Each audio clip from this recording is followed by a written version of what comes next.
ES Audio. What's up, guys? I'm John Weeks, and this is the Evening Standard's Tech and Science Daily. Coming up, the gene that protected us from the Black Death revealed.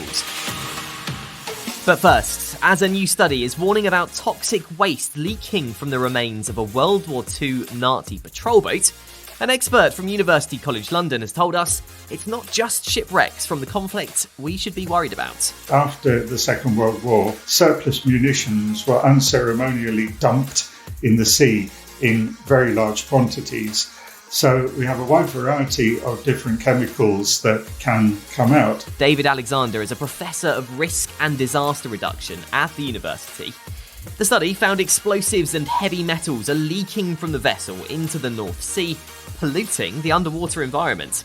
But David told us there's also a worry about some nuclear material that was also dumped into our seas and oceans after World War II. Including sunken nuclear submarines and so on, where initially there is no particular problem until things start to decay and radioactive material starts to leak into the ocean. Scientists behind this latest study have suggested that the potential environmental impact of these wrecks is often overlooked. But David told us the issue of shipwrecks, and particularly one in the Medway estuary in Kent, have been discussed by the UK government on several occasions. If you look at the administrative records of the SS Richard Montgomery in the Medway estuary, the government has had meeting after meeting for 3/4 of a century, and at the end of each meeting, everyone decides together to do nothing. A UK research consortium has been given £2 million to tackle the global monkeypox outbreak. Researchers will study the virus and look into the effectiveness of the smallpox vaccine, which is currently being used to protect against monkeypox. The funding will also go into developing tests to identify and manage the disease. Experts from the Peerbright Institute, which is part of the consortium, said the implications of the current monkeypox outbreak are huge. Now, the co-founder of a project to create huge seaweed farms in our oceans to sequester carbon says they're giving nature a helping hand to undo the climate change caused by humans. The era we live in is now called the Anthropocene because humans, anthropogenic activity has contributed to such severe climate change. So now anthropogenic intervention is the only way for us to reverse that.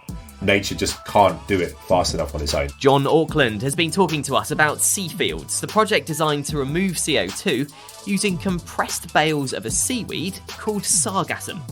John told us they're hoping to have a massive seaweed farm in the middle of the Atlantic, but to do that, they need to access untapped minerals under the seabed, which can help the seaweed grow. We're going to dig wells, is the analogy. We're going to build these big pipes that will upwell those nutrients from 350 metres, bring them to the surface, and in a sense then we'll be irrigating the ocean deserts where we can then grow our aquafarms. He said as well as sequestering carbon, elements of seaweed can be used to replace things currently made using oil. They can be used as a feedstock for bioplastic, for sustainable fuels like aviation fuel, and all sorts of other wondrous things. So it really is God's gift for helping us to solve climate change, this amazing brown seaweed.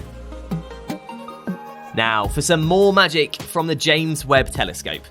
It's picked up new high-definition images of what are known as the Pillars of Creation. The huge, dense clouds of hydrogen gas and dust in the Serpens constellation have been photographed before by the Hubble telescope, but the James Webb's latest images can see behind some of the space dust thanks to its infrared cameras. The pillars are at the heart of what astronomers call Messier 16, or the Eagle Nebula, which is an active star-forming region. DNA analysis has found genes that offered protection against the Black Death more than 700 years ago are today associated with an increased susceptibility to some autoimmune diseases. An international team of researchers looked at DNA from victims and survivors of the bubonic plague, which wiped out around 50% of the European population in the 14th century. They found that people with a certain variant of a particular gene were 40% more likely to survive the Black Death compared with those who didn't. But they also found people with those same good genes today do have a higher chance of developing Crohn's disease and rheumatoid arthritis. Coming up, an asteroid described as potentially hazardous has started doing something a bit strange. why not hit follow and give us a rating during the break?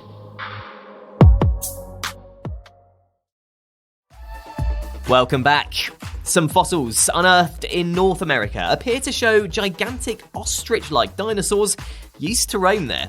Experts believe Ornithomimosaurus, which are known as the bird-mimic dinosaurs, looked like ostriches with small heads, long arms, and strong legs. One of the fossils they found was from a creature they believe weighed more than 800 kilograms. It's thought those that lived in North America were among the largest of its kind in the world, roaming the planet around 85 million years ago. An asteroid described as potentially hazardous has started doing something a little bit strange. Observatory data has shown that the spin rate of the asteroid called Phaethon has started speeding up. It's one of just 11 space rocks to exhibit that sort of behaviour, and no one quite knows why. The asteroid poses no threat to Earth, but has been deemed potentially hazardous due to its size and close proximity, so researchers tend to keep an eye on it. And finally, for the first time ever, a melanistic Canada lynx has been caught on camera. Melanism is a process which turns an animal's feathers or fur black, and the footage was captured in a residential area in the Yukon region of Canada. The footage was actually captured in 2020, but it's now thought to be the first film of a black-coated Canadian lynx. Their fur naturally changes from a reddish-brown in the summer months to a dark grey in the winter, to help them blend into the snow when catching prey. You're up to date. Come back at 4 o'clock for the Leader podcast for the latest news and analysis from the Evening Standard. We'll be back tomorrow afternoon at 1. See you then.